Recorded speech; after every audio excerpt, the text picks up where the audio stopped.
안녕하세요. 춘천 한마음교회 김종신입니다. 저는 학교 보건실에서 근무하는 보건교사인데요.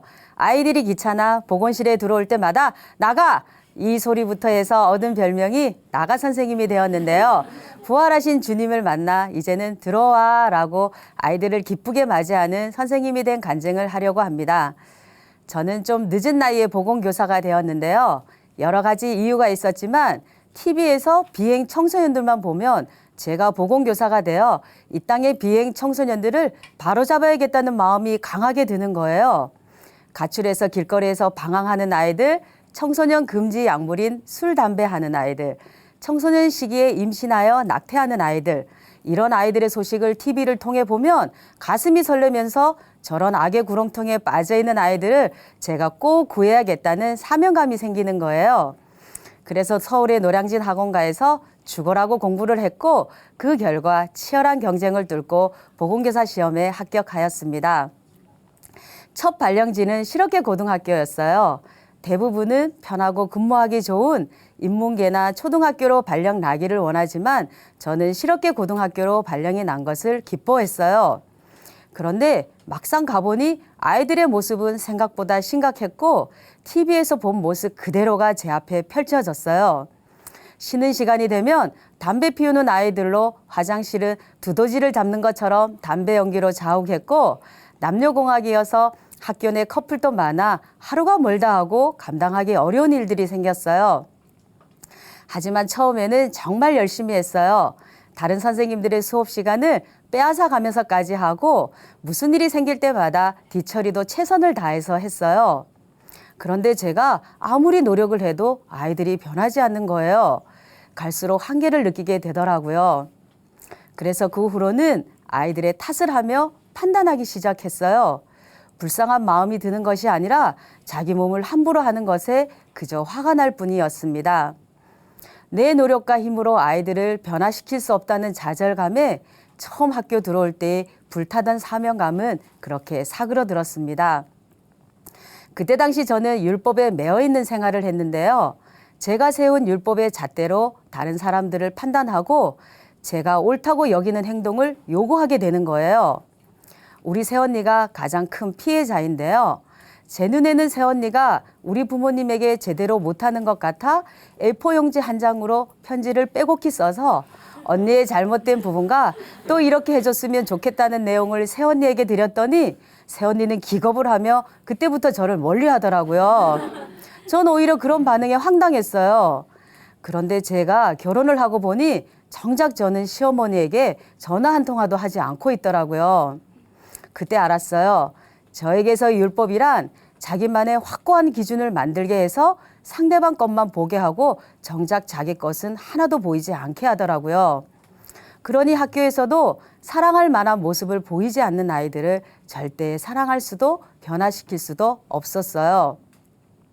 그 후 춘천으로 발령이 났는데요. 춘천은 시골에서 근무하던 학교보다 아이들의 상태가 더욱 자유분방하더라고요. 정말 많이 아플 때나 찾던 예전과는 달리 지금의 보건실은 공부하기 싫은 아이들이 제일 많이 찾는 곳이에요. 보건실은 학교에서 허락된 공식적인 장소이기에 아이들은 어떻게든 와서 쉬려고 했어요. 특히 학교에서 날라리라고 불리는 아이들은 보건실을 제 집 드나들듯이 들어와서 이 핑계 저 핑계를 대며 그저 쉬려고만 했어요. 얘네들은 버릇없는 것이 기본이었는데요. 특히 수업을 떼먹으려고 쉬는 시간에 오는 것이 아니라 꼭 수업 시간에 와요. 그러면 저는 왜 수업 시간에 왔냐고 한 소리 하면 기분 나쁘다고 의자를 발로 차고 문을 꽝 하고 닫고 욕을 하면서 나가요. 때로는 으름장을 놓고 공포 분위기를 만드는 아이들도 있어요. 또 술 먹고 속이 안 좋아 자야겠다는 아이, 밤새도록 게임하고 와서 머리 아프다고 죽겠다는 아이, 또 탤런트 뺨치는 깨병 연기로 어떻게든 1시간 자려고 하는 아이도 있는데요. 이런 아이들은 오버액션이 특징이에요. 들어올 때부터 온갖 인상을 쓰며 죽어가는 신용을 해요. 그러면 제가 이러죠. 야, 지금 연기하지? 아니에요. 아니긴 뭐가 아니야. 선생님은 이곳에서 짬밥이 지금 몇십 년째야. 얼굴만 보면 다 알거든? 빨리 가. 그러면 아이들은 에이 들켰네라며 억울해하며 가기도 하였습니다.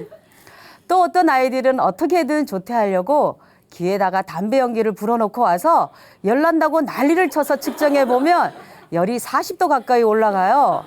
깜짝 놀라 다른 쪽 귀를 재면 정상 체온으로 나온답니다. 또 보건실에 오는 밉상들이 있는데요. 교복을 쫄바지로 확 줄여 입고 와서 다리에 상처가 나면 올리지를 못해 쩔쩔매게 하는데요. 그나마 바지 밑에 지퍼를 달아놓는 아이들은 고맙기까지 해요. 또 수업 종이 쳤는데도 교실로 가지 않고 침대 밑에 숨어서 저랑 숨바꼭질 하는 아이들도 있고요. 또 왜요? 왜요? 라고 꼬박꼬박 말대꾸를 하여 감정을 팍팍 건드리는 아이들도 있어요. 이렇게 날마다 보건실은 아이들과 전쟁이 벌어지는데요. 허구한 날 별것 아닌 것 가지고 호들갑 떠는 아이들과 징징대는 아이들로 몹시도 짜증이 나고 매일 똑같이 하는 잔소리가 너무나 귀찮았어요. 수업 끝나는 종이 땡치기가 무섭게 보건실에 우르르 들어오는 아이들을 보며 나가라고 이 소리부터 해서 언제부턴가 제 별명이 나가 선생님이 되었어요. 이렇게 아이들을 쫓아내면서도 내가 하나님 믿는 사람이 맞는가? 이런 생각에 많이 찔렸지만 그 생각은 잠시뿐이고 그저 빨리 처리하고 쉬고 싶은 마음뿐이었어요. 그때 당시 제일 무서웠던 말이 선생님도 교회 다니세요? 라는 말이었어요. 이 말을 들으면 쥐구멍이라도 있으면 찾아 들어가고 싶었습니다. 몇 년 전 함께 근무하던 학교에서 춘천 한마음교회에 다니시던 선생님이 계셨는데요. 그때 그 교회에서 만든 책자로 말씀을 나누면서 부활을 강조했었는데 저는 그냥 내가 다 아는 말씀들이네 라며 넘겼어요. 그런데 아이들을 대하는 것과 생활하는 것이 뭐가 달라도 확실히 달랐던 그 선생님과 한마음교회가 제가 힘들어지니까 계속 생각이 나는 거예요. 그래서 그 선생님에게는 알리지 않고 교회를 갔는데요. 토요 찬양 예배였어요. 주야 하고 기도하는 소리가 어찌나 마음을 울리던지 눈물만 나오더라고요. 그리고 이어지는 간증들을 들었는데요. 공통점이 모두 다 부활의 복음을 듣고 주인이 바뀌어서 삶이 변했다고 했어요. 아, 여기에 분명 뭐가 있구나 하면서 집에 돌아와 교회 홈피에 있는 목사님 설교를 집중 반복해서 들었습니다. 그런데 목사님 말씀에서 사람들이 변화되지 않는다는 말이 와 닿았어요. 십자가 회개를 붙잡았을 때 사람들이 변화되지 않았다고. 그래서 목사님은 고민을 참 많이 하셨다고 했어요. 아, 목사님도 사람들이 변화되지 않는 것에 관심이 많았구나. 나도 내 삶이 변화되지 않아 많이 힘들고 지쳤는데 목사님도 나와 같은 고민을 하셨다는 말씀에 너무나 반가웠습니다. 그리고 드디어 부활을 붙잡았을 때 사람들이 하나둘 변화되었다고 하셨어요. 그 말씀을 듣는데 그동안 변화되지 않은 이유가 부활이 지식이었기 때문이라는 것이 선명해졌습니다. 그 후 자연스럽게 작은 교회 예배를 드리면서 일꾼 형제님을 통해 말씀을 들었는데요. 그동안 웬만한 설교들은 한번 들어보고 바로 비판하곤 했었는데 작은 교회 일꾼의 말씀은 그대로 빨려 들어갔어요. 제가 알고 있는 지식으로 뭐라고 반박을 해야겠는데 못하겠더라고요. 너무나 확신에 찬 모습에 말씀을 그대로 받게 되었습니다. 그런데 그 말씀을 들을수록 그동안 예수님을 믿으면서 했던 모든 것들이 헛것이라고 하는 것 같았어요. 그럼 지금까지 내가 헛수고를 한 건가?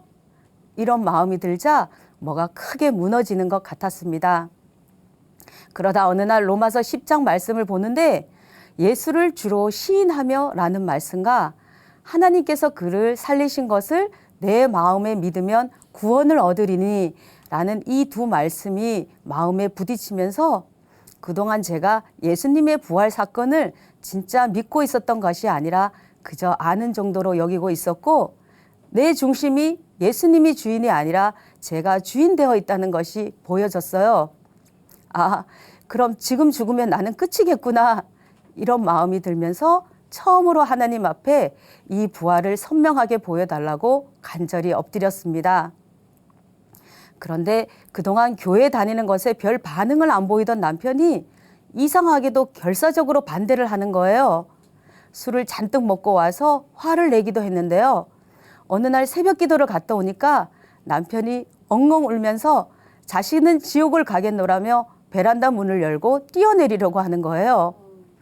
겨우 진정시키고 출근을 하였는데 죽겠다고 한 남편의 말이 계속 생각이 나면서 두려웠어요. 하나님, 살려주세요 라는 마음으로 부활 책자를 읽어 나가는데 선명하게 들어오는 말씀이 있었습니다. 첫 페이지를 읽는데 모든 사람에게 믿을 만한 증거를 주셨다는 거예요. 법정에서 쓰는 증거라는 단어가 성경에 있었어요. 지금까지 성경 공부를 하면서 이 말씀을 단 한 번도 본 적도 들어본 적도 없었어요. 그리고 일꾼 형제님이 말씀하신 예수님이 하나님이신 것을 어떻게 믿을 수 있는가를 수없이 생각했었는데 그것의 해답이 바로 부활임을 알게 되었어요. 전능하신 하나님이 이 세상에 사람으로 오실 것을 약속하셨고 이 부활의 표적을 통해 예수님을 믿게 하셨더라고요. 보이지 않는 세계를 2000년 전에 직접 이 땅에 오셔서 보여주시고 이 증거를 통해 믿게 하신 것이었어요. 그리고 또 저를 놀라게 한 것은 바로 제자들의 모습인데요. 제자들은 예수님을 3년 반이나 따라다니면서 온갖 기적과 체험을 함께 하면서 많은 것을 누렸는데 예수님이 십자가에서 돌아가시자 그것이 끝인 줄 알고 모두 부인하며 배신하였어요. 그런데 예수님이 부활하셔서 나타나신 모습을 본 후에야 그들은 예수님이 하신 모든 말씀을 믿게 되었고 이 영원한 세계를 보게 되자 즉시로 순교의 신앙이 이루어진 것을 알 수 있었어요. 나의 주, 나의 하나님이라는 도마의 고백은 그냥 하는 고백이 아님을 알게 되었습니다. 그런데 제자들이 부활을 보기 전의 모습은 꼭 저의 모습 같았어요. 저도 예수님을 믿으면서 온갖 체험과 기쁨을 맛보았지만 결정적인 순간에는 제자들처럼 예수님을 부인하며 배신하였더라고요. 저는 제자들의 이 변화가 너무나 크게 와 닿았어요. 제가 그렇게 변화되려고 애쓰고 노력하여도 변화되지 않았는데 제자들이 부활을 보고 난 다음의 변화는 저에게 너무나 충격이었습니다. 살아나신 것을 보지 않고는 절대 변화될 수 없었어요. 그분은 창조주시고 전능자 하나님이셨고 바로 저의 주인이셨습니다. 이렇게 예수님이 죽으시고 부활하신 것을 알게 되자 창조주 하나님이 이 땅에 오셔서 모든 것을 다 이루시고 확실한 증거까지 주시고 가셨는데도 저는 그 예수님을 머리로만 인정하고 마음으로는 믿지 않았더라고요. 나를 만드신 창조주 하나님이 그 보좌 버리고 이 땅에 오셨는데 저는 그냥 그분을 내가 필요하면 쓰고 필요하지 않으면 서랍에 넣어두는 액세서리 정도로 여기며 살았더라고요. 창조주 하나님이 오셨는데 그분을 철저히 무시하고 철저히 핍박하고 악랄하게 제가 주인 되어 살아왔더라고요. 내가 주님의 보좌를 빼앗고 내 마음대로 내가 왕노릇하며 살았더라고요. 날마다 주님을 부인하며 배신하며 살았어요. 이런 저를 위해 전능자 하나님께서 이 땅에 오셔서 십자가에서 죽으시고 부활하셨더라고요. 하나님 아버지, 전능자가 이 땅에 오셨는데 저는 그 예수님을 믿지 않고 제가 주인 되어 살아왔어요. 저는 죄인 중에 괴수였어요. 용서해 주세요. 제가 주인 되어 사는 게 너무나 힘들었어요. 이제 저의 주인이 되어 주세요. 울면서 예수님을 마음에 주인으로 모셨습니다. 그렇게 한참을 기도하고 나니까 말로 다 할 수 없는 주님의 평강이 저를 사로잡았고 기쁨이 생겼어요. 두렵고 무서웠던 마음이 모두 사라지면서 주님께서 저의 가정을 지켜주시겠다는 강한 확신이 들었습니다. 부활로 예수님이 저의 주인이심이 알아지자 성경에서 말하는 지극히 작은 자 하나가 바로 아이들인 것임을 알게 되었어요. 지극히 작은 자 하나에게 한 것이 바로 예수님에게 하는 것이었더라고요. 복원실을 찾아오는 아이들 한 명 한 명이 주님이 주신 귀한 영혼들이었습니다. 제가 예수님을 영접하고 나서 제일 생각나는 한 아이가 있는데요. 복원실에 하루도 거르지 않고 매일 아프다고 온 그 아이를 저는 귀찮아서 아주 차갑고 냉정하게 대했어요. 나중에 알았지만 그 아이의 가정은 매우 불우했고 저에게 뭔가 기대고 싶었던 것이었는데 그때는 그 아이의 마음을 받아줄 수가 없었어요. 그 아이를 생각하면 너무나 미안하고 마음이 아파요. 그러나 지금은 힘든 마음으로 괴로워하는 아이들이 오면 제가 만난 예수님을 전하고 있어요.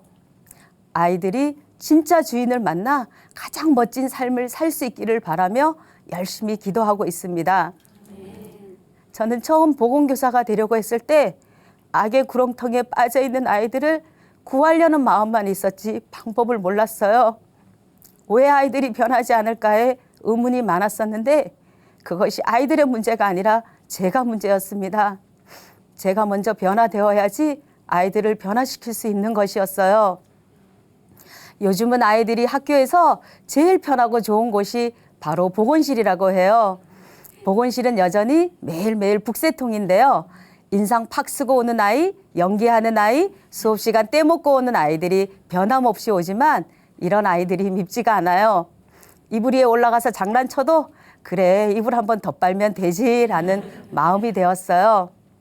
그리고 아이들이 와서 선생님 배 아파요 라고 하면 그랬죠? 많이 아팠죠? 라고 눈높이에 맞춰 농담도 하는데요. 그러면 아이들은 닭살 돋는다고 제발 그만하라고 해요. 이제는 보건실 문을 열고 들어오는 아이들에게 나가라고 하지 않고 들어와, 어서 와라고 다정하게 말합니다. 그리고 그 아이들의 내면을 보게 되었어요. 저 아이가 무슨 생각하고 있나? 어디가 아파서 저런 말을 할까? 이런 눈으로 보게 되니까 어느새 주님의 마음으로 아이들을 보고 있더라고요. 얼마 전에는 어떤 아이가 제 옆에 와서 선생님이 우리 학교에서 제일 좋아요. 선생님 사랑해요 라고 하는데 눈물이 흐르더라고요.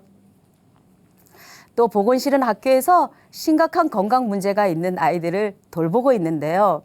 올해도 신입생 중에 심한 건선으로 온몸은 붉은색이었고 건선 딱지가 생겨 그 아이가 지나간 자리는 건선 가루가 하얗게 떨어질 정도로 제가 지금까지 본 아이들 중에 제일 심한 학생이었어요. 밤새도록 가려워서 한숨도 못 잤다고 온 그 아이를 보는 순간 얼마나 가려웠을까라는 마음에 눈물이 왈칵 쏟아지더라고요. 그 아이를 위해 매일 기도드렸고 복음을 전하였는데요. 신기하게도 점점 좋아지고 있는 거예요. 하나님께 정말 감사드렸습니다. 제가 이곳에 있는 이유 중 또 다른 하나가 바로 이렇게 아픈 아이들을 위해 기도하고 복음을 전하라고 있는 자리였어요. 이것이 주님이 보내신 저의 선교지며 사명지였습니다. 그리고 그렇게 반대했던 남편도 예수님의 마음으로 품자 마음이 열려 예수님을 영접하였고요. 이제는 교회에서 그림자처럼 붙어 다닌답니다. 또 시어머니하고는 전화 한 통화도 안 하던 사이였는데요. 그간의 미움과 원망이 모두 사라져 이제는 전화도 자주 하고 열심히 찾아뵙고 있어요. 그동안 저는 변화되려고 참 많이 노력했어요. 그런데 아무리 힘쓰고 노력해도 변화되지 않더라고요. 하지만 부활하신 예수님이 저의 주인 되어주시니까 모든 문제가 해결되었습니다. 전능자 하나님이 이 땅에 오셔서 저의 주인 되어주신 이 확실한 증거 부활, 이 증거 앞에 이제 저는 어떤 흔들림도 없어요. 보내신 이곳이 저의 사명짐을 알게 하셨으니 생명 다하는 날까지 충성하여 나중에 주님 만나면 착한 종아 수고했다라는 주님의 칭찬을 꼭 듣고 싶습니다. 예수님은 나의 영원한 주인이십니다. 감사합니다.